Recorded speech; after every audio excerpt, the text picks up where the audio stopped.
శ్రీమాత్రే నమ. జయ గురు దత్తాత్రేయ నమ. ఈ వీడియోలో మనం కన్యారాశి వారికి ఏప్రిల్ 1 నుంచి 15 మధ్యలో జరగబోయే వారఫలాలు పరిశీలించినప్పుడు మరి కన్యారాశి వారికి ప్రస్తుతం సప్తమ స్థానంలో శని రవి గ్రహాల సంచారం. ఈ రెండింటినీ కూడా సెపరేటివ్ ప్లానెట్స్గా వ్యవహరించడం జరుగుతుంది కాబట్టి భార్యాభర్తల మధ్య ఉద్యోగ విషయం అయితేనేమి, అనారోగ్య కారణాల వల్ల అయితేనే, వ్యక్తిగత సమస్యల కారణం వల్ల అయితేనే తప్పనిసరిగా కొంతకాలం పాటు ఎడబాటు వచ్చే అవకాశం ఉన్నది. ఇదే సమయంలో ఉద్యోగపరంగా ఒక ట్రాన్స్ఫర్ లాంటిది కూడా మనం ఎక్స్పెక్ట్ చేయొచ్చు. అంటే వ్యయాధిపతి సప్తమ స్థానంలో శనితో కలిస్తాడు. వృత్తికారకుడు శనితో కలటం వల్ల వృత్తిలో కొన్ని మార్పులు రావడం జరుగుతూ ఉంటుంది. ఈ కారణం వల్ల కూడా కొంతవరకు మీరు ఈ ఎడబాటుకి కారణం అవుతూ ఉంటుంది. తప్పనిసరిగా మీరు ఉద్యోగపరంగా ఎక్కువ శ్రమ పడవలసి రావడం, కొంత ఇబ్బందులు జరుగుతూ ఉంటాయి. దానితో పాటుగా ఏప్రిల్ 2వ తారీఖున కుజుడు కూడా సప్తమ స్థానంలోకి వెళ్తున్నాడు. ఈ కన్యారాశి వారికి కుజుడు ఏ భావంలో ఉంటే ఆ భావాన్ని పాడు చేయడం జరుగుతూ ఉంటుంది. ఇప్పుడు సప్తమ స్థానంలో ప్రవేశించడం, రవితో శనితో కలిసి ఉన్నాడు. అయితే కంపల్సరిగా ఈ సమయంలో ఉద్యోగపరంగా కొన్ని ఇబ్బందులు కూడా వచ్చే అవకాశం ఉంది. ఉద్యోగం పోవడం కానీ, టెంపరీగా మీరు రాజీనామా చేయవలసి రావడం కానీ, ఏదో ఒక స్ట్రగుల్ అన్నది ఉద్యోగపరంగా ఎదురవుతుంటుంది. గతంలో కుదుర్చుకున్నటువంటి ఒప్పందాలు ఏవైనా ఉంటే, అంటే పెళ్లి సంబంధించిన ఒప్పందం కానీ, అలాగే వివాహం నిర్ణయమై ముహూర్తం కొరకు ఎదురు చూస్తున్న వాటికి ఏదైనా కొన్ని ఆటంకాల వల్ల ఇటువంటివి వాయిదా పడే అవకాశాలు కూడా జరుగుతూ ఉన్నాయి. అలాగే ఎవరైతే ప్రయాణాలు చేస్తున్నారో, ప్రమాదకరమైన వృత్తిలో ఉన్న వాళ్ళు కొంత తప్పకుండా జాగ్రత్త వహించవలసి ఉంటుంది. అయితే అనూహ్యంగా కొత్త ఉద్యోగ ప్రయత్నం చేస్తున్న వారికి ఉద్యోగ ప్రయత్నాలు ఫలించే అవకాశం ఉన్నది. ఏదన్నా మీరు దూర ప్రాంతంలో ఉన్న, విదేశంలో ఎక్కడన్నా ఉన్నా సరే నూతన ఉద్యోగ ప్రయత్నాలు, మరీ పెద్ద ఉద్యోగం అయితే కాదు కానీ ఒక సాధారణ ఉద్యోగం లాంటిది ఈ సమయంలో మీకు లభించే అవకాశం ఉన్నది. అంటే ఇప్పుడు ఉద్యోగం వస్తే మాత్రం కొంత స్థానచలనం కూడా జరిగే అవకాశం ఉన్నది. ఇక మిగతా ప్రయత్నం చేసినప్పుడు ఈ వారంలో వచ్చే 9వ తారీఖున బుధగ్రహం కూడా సప్తమ స్థానంలోకి సంచరిస్తున్నాడు. ఇది రాశ్యాధిపతిగా సప్తమ స్థాన సంచారం వల్ల సాధారణంగా ఎవరైతే రెండవ పెళ్లి కోసం ప్రయత్నం చేస్తున్నారో, లేదంటే విడాకుల కోసం ఎదురు చూస్తున్నారో వాళ్ళకి ఇటువంటి సెపరేషన్ విడాకులు రావడం జరుగుతుంది.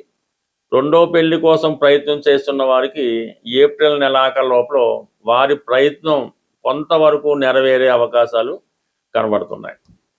ఇదే సమయంలో సప్తమ దశమాధిపతుల మధ్య ఏర్పడే పరివర్తన ఎప్పటి నుంచి, ఏప్రిల్ 9వ తారీఖు నుంచి 29వ తారీఖు మధ్యలో ఏర్పడిన ఈ పరివర్తన యోగం వల్ల మీకు ప్రధానంగా బుధుడు దశమ స్థానంలోకి రావడం, గురువు సప్తమ స్థానంలోకి వెళ్ళడం వల్ల కొన్ని ప్రధాన సమస్యలకి పరిష్కారం జరుగుతుంది.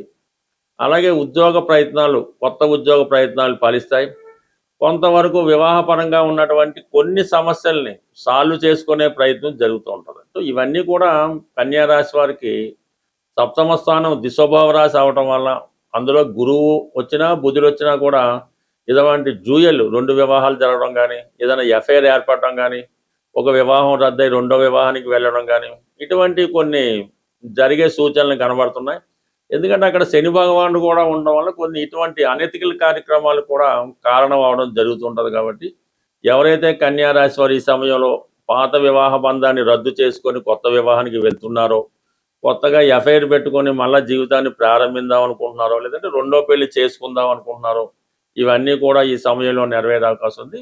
ఇంకొక సూచన ఏంటంటే, ప్రేమ వివాహం చేసుకుందాం అనుకున్న వాళ్ళకి, అంటే పంచమాధిపతిగా శని సప్తమంలో ఉండి అక్కడ గురువు కూడా రావుతున్నాడు కాబట్టి కొంతవరకు ఈ ప్రేమ వివాహాలు జరిగే అవకాశాలు ఉంటాయి. అంటే ఎటువంటి ప్రేమ వివాహాలు, అది కొంత అనెతికల్గా కనబడుతుంటాయి. అమ్మాయి బాగా పెద్ద వయసు, అబ్బాయి చిన్న వయసు, ఇటు అమ్మాయికి ఆల్రెడీ పెళ్ళి అయింది, అబ్బాయి పెళ్ళి అవ్వలేదు. ఇటువంటిది ఏదో ఒక చికాకుతో కూడుకున్నటువంటి వివాహాలు, పరస్పర అండర్స్టాండింగ్లు, కోలివింగ్ లాంటివి ఈ రాశి వారికి జరిగే అవకాశం ఉంది.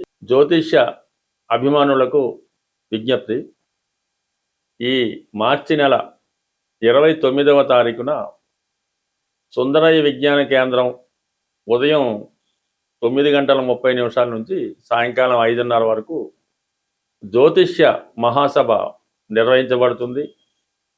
ఈ యొక్క మహాసభలో ప్రముఖ జ్యోతిష్కులైనటువంటి మల్లాది మణిగారు, నానాజీ పట్నాయక్ గారు, అలాగే జనార్దన ఠాగూర్ గారు మొదలగు ప్రముఖ ఆధ్యాత్మికవేత్తలు, జ్యోతిష్యవేత్తలు ఈ సభలో ప్రసంగిస్తారు. తప్పకుండా అవకాశం ఉన్నవాళ్ళు ఈ సభలో పాల్గొనవలసింది. ఈ ప్రవేశం ఎటువంటి ప్రవేశ రుసుము ఉండదు.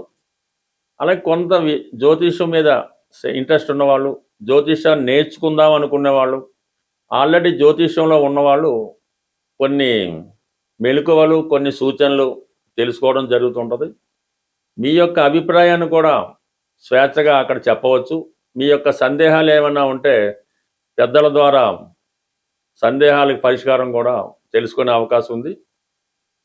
తప్పకుండా మీరు ఈ మహాసభకి విచ్చేసి మా యొక్క ఆతిథ్యాన్ని స్వీకరిస్తారని ఆశిస్తూ, సాధారణంగా ఈ జ్యోతిష పరిహారాలు మనం ప్రతి వారం చెప్తూ ఉంటాం. ఈ వారం చెప్పే ఈ జ్యోతిష పరిహారం ఇంక జీవితంలో అన్ని క్లోజ్, ఏమీ చేయలేకపోయాం, అన్ని దారులు మూసుకుపోయాయి, వేరే మార్గం ఏమీ లేదు.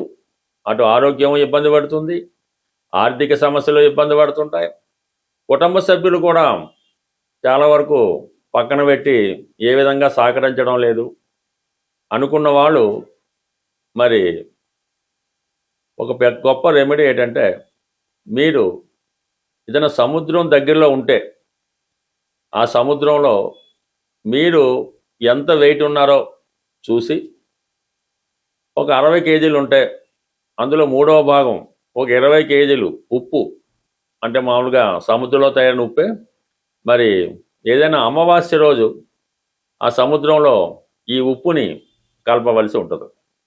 అలాగే 3 సార్లు ఈ 3 అమావాస్యలకి చేయడం వల్ల మీరు ఎంత మానసిక సమస్యలతో ఉన్నా, లవ్ ఫెయిల్యూర్తో ఉన్నా, 100కి 100 అప్పుల్లో మునిగిపోయి ఉన్నా, అసలు ఇంకా వివాహ జీవితం పూర్తిగా నాశనం అయిపోయి ఉన్నా, కంప్లీట్గా మీ 3 వారాలు చేసిన తర్వాత ఆ సమస్య చాలా వరకు పరిష్కారం అవుతుంది. ఇది 100కి 100 ప్రూఫ్ అవడం జరిగింది. అయితే ఇది ప్రతి ఒక్కరూ చేస్తే మాత్రం కుదరదు. ఇంకా జీవితంలో ఇంకా వేరే దారి లేదు అనుకున్న వాళ్ళు మాత్రం ఈ పరిహారం చేయడం వల్ల 100% సక్సెస్ అవడం జరుగుతుంది. ఇక అలాగే ఇంకొక రెమెడీ ఏంటంటే, ప్రధానంగా ఏదైనా ఒక అమావాస్య రోజు ప్రారంభించడం కానీ, ఇది ఏం చేస్తారంటే, మీరు ఇంట్లో ఎక్కడున్నా సరే కొద్ది వేడిగా పడుకోవాల్సి ఉంటుంది. ఒక తలగాడ, ఇది ఒక సాప, ఒక దుప్పటి, అంతే వేడిగా పడుకోవాల్సి ఉంటుంది. ఆ పడుకునే ముందు ఈ తలగడి కింద ఒక నలుపు రంగు క్లాత్ తీసుకొని అందులో ఒక గుప్పెడు నల్ల నువ్వులు, ఏదో ఒక 5 రూపాయలు 10 రూపాయలు కాయిన్ ఒకటి పెట్టి ఈ నల్లగొడ్డలో దాన్ని ప్యాక్ చేసి పైన ఒక పేపర్తో ఒక పొట్లంలా కట్టి తల కింద పెట్టుకొని పడుకోవాలి. రాత్రి పడుకున్నట్టు పడుకొని పొద్దున్నే లెగిసి ఆ ప్యాకెట్ అలా పట్టుకొని రోడ్డు మీదకి వచ్చి 4 రోడ్లు కలిసే చోట ఆ రోడ్డు మీద ఆ ప్యాకెట్ విడిచిపెట్టి మీరు బ్యాక్ వచ్చేయాలన్నమాట. అలాగా ఒక 8 రోజులు చేయడం వల్ల కంప్లీట్గా మీలో ఉన్నటువంటి బలహీనత తొలగి చాలా వరకు మళ్ళీ కొత్త జీవితానికి కారణమవుతుంది. ఈ 2 సమస్యలు కూడా బాగా క్రిటికల్ సమస్యలో ఉన్న వాళ్ళు ఈ పరిహారం చేయాలి తప్ప, ఆల్రెడీ బాగున్న వాళ్ళు చేస్తే మాత్రం పెద్దగా ఉపయోగం ఉండదు. స్వస్తి.